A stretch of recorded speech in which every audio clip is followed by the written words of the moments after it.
আজিলু বিইরদাইল খুসুমি ক্বাবলান নাদামা, লজ্জিত হওয়ার আগে পাওনাদারকে তুমি মিটিয়ে দাও। এটাও একটা গুরুত্বপূর্ণ পয়েন্ট। আমি একজনের কাছ থেকে কিছু টাকা ধার নিয়েছি, বা আমি কোনো দোকান থেকে বাকি নিয়েছি, আমাকে কেউ হাওলাত দিল, আমাকে কেউ কর্জ দিল, আল্লাহ রাসূল বলছেন আজিলু বিইরদাইল খুসুমি ক্বাবলান নাদামা, তুমি লজ্জিত হওয়ার আগে, অপমান হওয়ার আগে তার টাকাটা দিয়ে দাও। যদি গচ্ছিত সম্পদ তোমার কাছে রেখে দেয়, সেটা তুমি তাকে ফিরিয়ে দাও। অথচ আমাদের দেশের মধ্যে তো আমরা দেখতেই পাই, একজনকে টাকা দেয়, হাওলাত দেয়, এক সপ্তাহের জন্য, এক সপ্তাহ যায়, মাস যায়, বছর যায়, অনেক মানুষ আছে সেই টাকাটা দেয় না। আবার কিছু মানুষ আমরা আছি যারা দোকানে বাকি করে খাই, চাওয়ার সাথে সাথে মুখ দেখে অনেকেই দিয়ে দেয়, যে আমার এলাকার মানুষ, আমার পরিচিত মানুষ, একে যদি 100 টাকা বাকি দেয় আমার কি হবে, এ তো আমাকে দিয়েই দেবে। কিন্তু এক সপ্তাহ চলে যায়, মাস চলে যায়, বছর চলে যায়, আর দেখা করে না।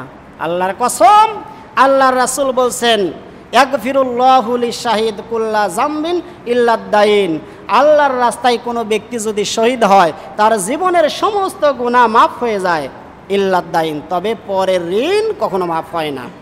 যেই ব্যক্তির কাছে আমি ঋণ আছি, সেই ব্যক্তির কাছ থেকে আগে আমাকে ওই বিলটা পরিশোধ করতে হবে, নাই মাফ চাইতে হবে। সে যদি মাফ করে বা পরিশোধ একবার ক্লিয়ার করে দেয়, তাহলে আল্লাহ তাআলা আমাকে মাফ করবেন, এছাড়া আল্লাহ তাআলা আমাকে মাফ করবেন না। কারণ বান্দার একটা হক আর আল্লাহর একটা হক আলাদা।